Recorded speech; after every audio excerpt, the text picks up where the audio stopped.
Hello, everyone, and welcome to my channel. My name is Chris, and I am your friendly neighborhood Baba Duchess. And I'm taking a break from my usual horror-related content today to talk about this Netflix, Paramount, Warner Brothers deal.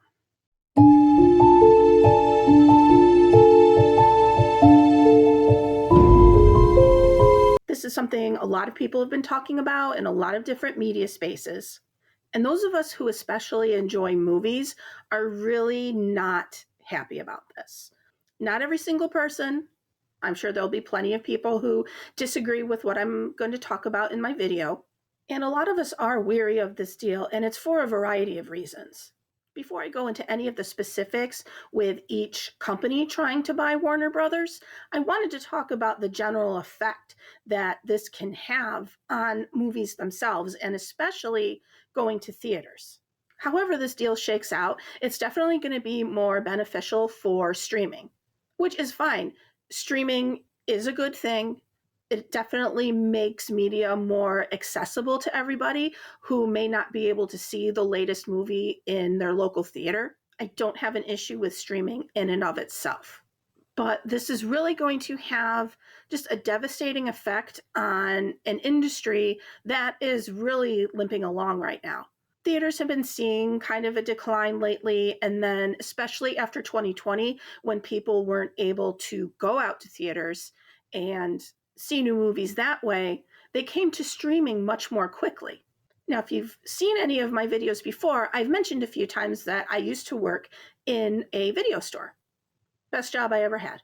And release dates, as far as media goes after the theatrical release, ran pretty tight. I would always tell customers whenever they were asking me when, this movie that just came out on theaters, when's this going to be on home video? And so it would be 3 to 6 months before it would come out at your local video store. And then within the year, it would be on one of the premium channels like HBO, Showtime. And that was a pretty tried and true schedule of events. And obviously, as video stores kind of became obsolete, I know there's still a few around. I mean, there's none in my area that I can think of. You would see streaming closing that gap. So a movie would come out in the theater, and it wouldn't really be all that long before you could stream it from home, just sitting on your couch. You wouldn't have to leave, go to the store, pick up a copy, worry about returning it. Personally, I myself really miss the video store experience. I would go in usually with a specific title in mind, but then I just like to walk around because sometimes, the mood would strike and I'd say, well, I want to watch a horror movie tonight, or I want to watch an action movie tonight. It was fun just to wander and see what I came up with. You can't really replicate that, scrolling through your Netflix queue. But like I said, this also makes things more accessible for people who maybe they live in a more remote area and their local theater maybe gets 1 or 2 movies a week. So now you have all these titles that you can check out. Streaming in and of itself, I have no problem with. But as it became more popular, you would see more people argue against even bothering with theaters at all. And no matter who ends up with this deal for Warner Brothers, that's what you're going to see, is people trying to justify not having as many movies in the theaters. And in a perfect world, you could see every movie in a theater and get that theater experience. But for some people, that's just not as important. For me, I like it. I like sitting in the dark room, no distractions, and just being able to get lost in everything. I go quite often. Do I see everything in the theater? No. But I will still argue for having the theater experience. And for either of these companies to acquire Warner Brothers, it's going to have an effect and not a very good one. You have one of the CEOs of Netflix saying, oh, my son, who's a film editor, he watched Lawrence of Arabia on his phone. And he said that was fine.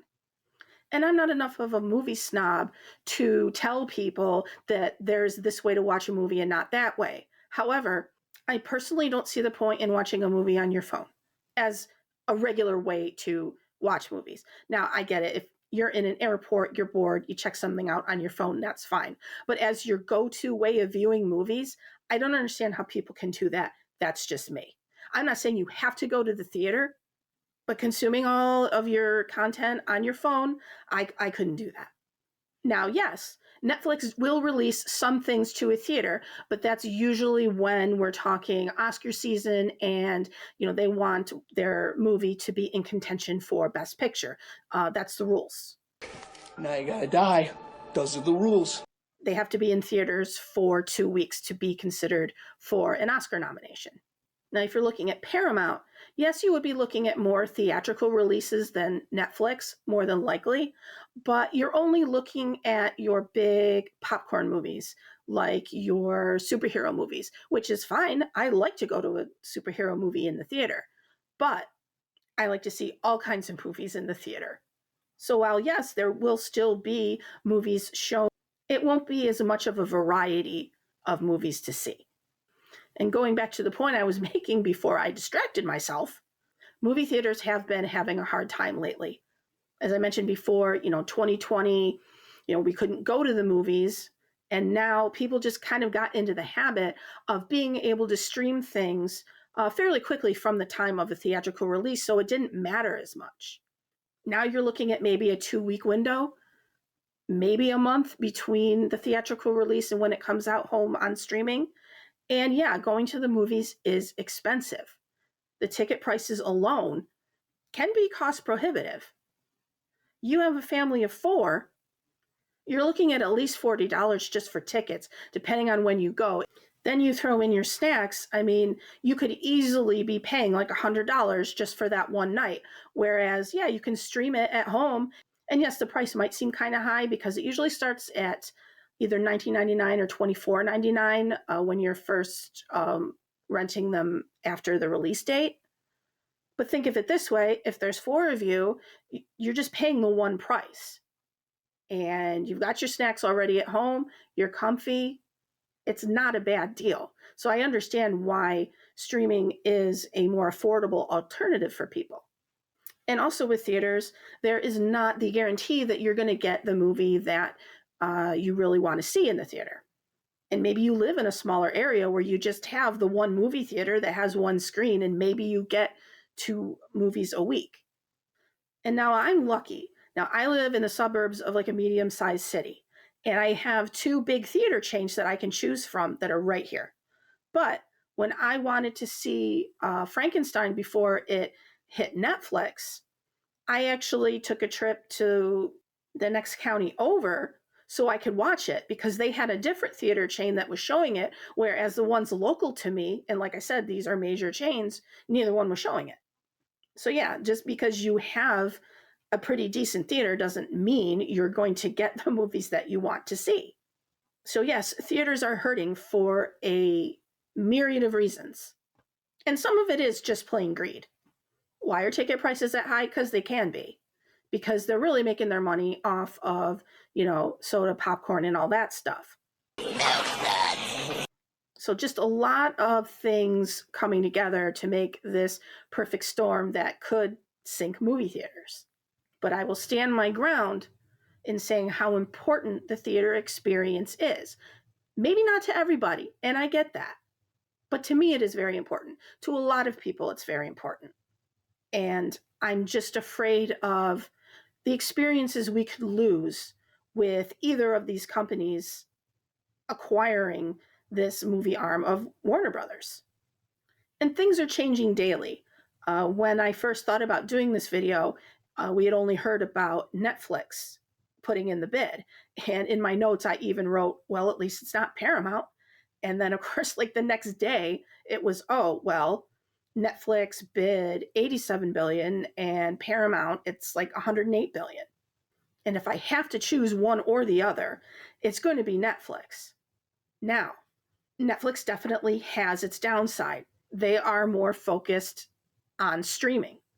Now, does this mean that they are wanting to try to get more movies out in the theater and that's what this deal is about? It could be. I hope it is. But we're not going to know that. And the other thing about Netflix is they are not very good with physical media. Again, if you've watched any of my videos before, you know how important physical media is to me and to a lot of people. I don't have to worry if something's on streaming if I own it. I don't have to worry about what version I'm getting. If I want to watch an unrated or director's cut of something, I know that I have it. Now, maybe because Warner Brothers has such an extensive physical media library, maybe that's how Netflix is going to try to get into the physical media game. Again, I hope so, but I don't know, because everything is about saving money with no consideration or the effect it has on the movie watching experience. Because yes, there are some titles you can get on Netflix on physical media, but most you cannot. And they're also famous for, they have all these series and then they'll release season 1 on physical media, but then not bother with the rest of the series. So they really even haven't tried to be consistent with their physical media releases, which is very frustrating. Kind of commit or just forget about it. Now, I don't want them to forget about it, but doing it in this kind of haphazard way is very frustrating. So I'm hoping maybe they'll do this in wanting to learn how to do more with physical media. So yes, on the Netflix side of it, there's just really the concern about physical media and the theater experience. Now, SAG-AFTRA, the Screen Actors Guild, made a statement about the Netflix transaction, and this was before Paramount made their bid. The potential Netflix Warner Brothers transaction is a consolidation that may serve the financial interests of shareholders of both companies, but which raises many serious questions about its impact on the future of the entertainment industry, and especially the human creative talent whose livelihoods and careers depend on it. The $82 billion transaction reaffirms the true value of legacy media companies and the long-term economic prosperity they create, due in large part to the contribution of the creative talent who are at the core of their success. A deal that is in the interest of SAG-AFTRA members and all other workers in the entertainment industry must result in more creation and more production, not less. It must do so in an environment of respect for the talent involved.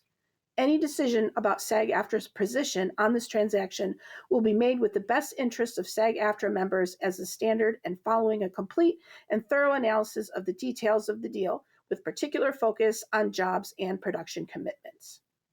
So that's what the Screen Actors Guild had to say about it. The president is Sean Astin, which I think is amazing as a Gen Xer. So hopefully he's up for this fight, because don't say that! Never say that! Goonies never say die! Everybody wants movies, but nobody wants to pay for making them. As an audience, we're expected to pay all this to go to the movies or go to all these streaming services, yet the people who actually have the money don't really seem to want to pay for the creation of these things that everybody enjoys. It's very frustrating. And you see it in deals like this, because they don't care about the creation of the movies. They don't care about making art. They just want a product. Now, with Paramount getting involved, that is where things take a more political turn. Now, yes, everything is politics. Everything has its own politics, even if we're not talking about Washington politics specifically. But with the Paramount possible takeover, yeah, this one is going to go into that political arena. Now, normally, I don't talk a lot of politics on my channel. This is my happy space. It's where I go to not think about that stuff. But unfortunately, everything is political, especially now. So we'll get into a little bit of it. So the father and son Ellisons, who run Paramount, like to curry favor with the current president. We saw it with what they did with CBS News. They took over that with Paramount. And yes, they say that it's going to be more fair, but no, we're looking at someone who wants to essentially create state media, in my opinion. And now we're going to see a company that is owned by two people who just want to please the president so they can get their millions and billions, and they will have control over a massive amount of media. And this includes, because of Warner Brothers, this includes CNN. So now they will own CBS and CNN. This is not good. And honestly, it doesn't even matter who the president is. No president should be that close to making decisions in media like that. We've already seen the mess that CBS is turning into under the guidance of Barry Weiss, who, if you don't know who she is, just look it up. She is probably the biggest pick-me I've ever seen. That's just my personal assessment. I don't see a lot of good coming from her tenure with CBS News. Things will definitely have a certain bent, and that is not good for news media. And yes, all news media now certainly has some sort of slant to it. That's what happens when, we live in a society that has news as entertainment. But there's also a difference between doing cash grabs for news as entertainment and wanting to please a certain political party. That is just flat out not good under any circumstance, no matter who the parties involved are. So not only do you have the owners of this company trying to curry favor, in my opinion, they also are backed by a lot of money from Saudi Arabia. I don't like the idea of any country taking that much of a stake in our country's media. I think any country would feel that way. This isn't me being, xenophobic. I just think your media in your country shouldn't have outside influence over it. You can collaborate on projects with other countries. I mean, that's how a lot of movies get made, and that's great. But an actual stake in the media itself, this gets made, this doesn't get made, I don't like that. And this is especially true of a country that is just rife with human rights violations. Unfortunately, this country seems to be working on the same thing, but we're not there yet. There is also a lot of money coming in from Jared Kushner, who is the son-in-law of the president. So all of this just feeds into this really corrupt narrative. None of it sits well. There are too many people in this particular merger with Paramount that are in it not for the company itself, but for what power and privilege and money it can give them. I mean, the money is a given. Everyone is in this to get money. That's nothing new. But add to this, having the president's ear and him being able to approve if this merger goes through or not, that's just gross. Whichever company gets it, it's still a monopoly. Either way, it's going to be one company with just this massive amount of media. And now with all that media, whether it's Netflix or whether it's Paramount, they can pretty much charge whatever they want because it's going to be the one place people can go for a lot of this stuff. Now, would it bite them in the ass if they made it too cost prohibitive? Yes, because then people wouldn't be able to afford to have the service. But that is another thing that makes me nervous. What is this going to cost? So we're just talking a lot of money and a lot of power concentrated in one place, in one company. The uncertainty of what this is going to mean, both for movies going into theaters, what this means for physical media as a whole. Too many questions, no apparent answers. I don't like any of it. I know a lot of us don't. I know we got into the politics of it, but it is a big piece of it. I just hope we see a lot of pushback from people who believe in antitrust laws. No company should be this big. Do I think there's too many streaming services? Yeah, I joke about it all the time. But this is not the way to alleviate that. So I guess get your physical media while you can, because we don't know where we're going to be a year from now. Either way, I mean, if Paramount does end up the winner of this, that will probably take a while to go through. It might with Netflix as well. I'm not up on my merger and acquisition law, but it's just going to have a not great effect on a lot of things out there, a lot of people's jobs. Yes, I focused more on the theater aspect of it, but, think about the people that work in theaters, and then also think about the people that are making these movies, writing these movies. Depending on how things shake out, there might not be as many projects to go around. Maybe not as many are going to get funded. The repercussions of this, we're really not even going to know until after the merger happens, and then we see how they're going to function as a business. So I just wanted to share my thoughts with you. I know a lot of us are just kind of freaked out, like, what does this even mean? We're hearing terms, like hostile takeover being thrown around. Feels like, it's this real life episode of Succession. I'm not saying I would make a better CEO. That's unsaid. So thank you for hanging out with me as I venture into some unfamiliar territory outside of my purely horror content. Maybe I'll do more videos like this. Just tell me what you think. Did I do okay? And what are your thoughts on these mergers? I mean, obviously, the best case scenario would be, this didn't happen at all, which that's not going to happen. But which do you think would be the better parent company? Team Netflix, Team Paramount? I'm going with Netflix. It's not a great decision, but it's the less politically costly one. Damn the man! Save the empire! So leave a comment, share the video, like the video. All that stuff helps me out a lot. Thanks to everyone who has been doing just those things right along. It does help me to keep improving my videos. Again, like, share, subscribe, and I will catch you in the next one, which I've got a couple ideas brewing here. I hopefully will get to a review video of the new Silent Night, Deadly Night pretty quick. Hoping to have that out pretty quick for you.